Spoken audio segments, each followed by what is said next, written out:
सो तव्हांजे सवाल जी तरफ़ अचां थो मां। तव्हां चओ त मौला काइनात अली उल मुर्तज़ा करम अल्लाह ताला वजुल करीम ते नमाज़ जे दौरान छो हमिलो कयो वियो, बिल्कुलु ऐं केॾी महिल कयो वियो, इहो त वाज़े आहे। इहो त इफ़्तार में बि ज़िक्र थियो।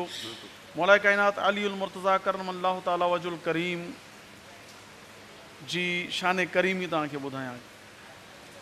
फजर जी नमाज़ जे लाइ घरां निकिरनि था। घरां जी निकिता उन ॾींहुं पंहिंजे पुटनि खे इहो ख़िताब कंदे फ़रमायूं त मूंखे लॻे थो अॼु मुंहिंजो आख़िरी मतिलबु लम्हात आहिनि।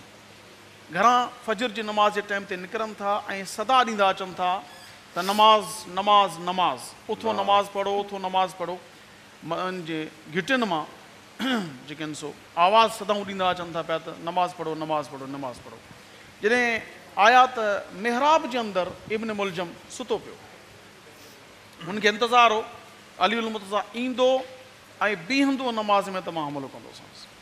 उनखे उथारे करे जुमिलो फ़रमायो अथऊं त इब्न सुञातो न केरु आहे, उथ जेको कमु करणु आयो आहे उहो कर। अल्लाह उथायो बि पाण अथऊं, उथियो ऐं मौला काइनात अली उल मुर्तज़ा करम अल्लाह वजुल करीम जे नमाज़ जी नियत ॿधी आहे त हुन पोयां वार कयो।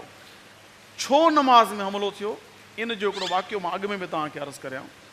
हज़रत अली उल मुर्तज़ा करम अल्लाह ताला वजुल करीम जन खे जॾहिं जिस्म मुबारक में टंग में तीर लॻो त मौला काइनात अली उल मुर्तज़ा करम अल्लाह वजुल करीम जन जी जिस्म मुबारक तमामु सख़्तु हूंदो, सख़्तु जान आहे त जॾहिं छिकनि पिया त निकिरे न पियो।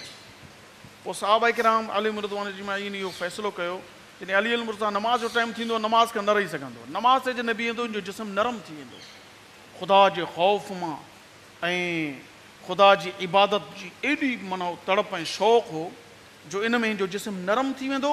वलिहाज़ा जॾहिं जिस्म नरम थींदो त तीर आराम सां निकिरी ईंदो। नमाज़ जी नियत करे जॾहिं बीठा, नमाज़ बि नमाज़ हुई।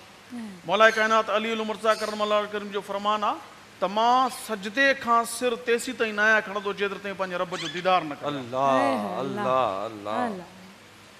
सो इहा ॻाल्हि मशहूरु हुई त अली उल मुर्तज़ा जो हूअं जिस्म सख़्तु आहे, इन ते हमिलो करणु सवलो न आहे। दौरान नमाज इन ते हमिलो करिणो आहे त नमाज़ जे दौरान करिणो आहे, छो त नमाज़ जे दौरान जेको मौला काइनात अली उल मुर्तज़ा शेर ख़ुदा करम अल्लाह जो करीम जो जिस्म मुबारक सफ़ा नरम थी वेंदो आहे पट जीअं, पोइ जेको बि वार कयो वेंदो आराम सां। तंहिंजे करे इहो टाइम नमाज़ जो हेॾां उनजी नियत इहा हुई, पर मां ईअं अर्ज़ु कंदुमि त इहो बि मौला काइनात अली उल मुर्तज़ा जो नसीब हो जो रोज़े जी हालत में नमाज़ फजर ऐं नमाज़ जे दौरान हमिलो थिए थो। इहो मुक़दर हर कंहिंजे उन में न आहे हूंदो।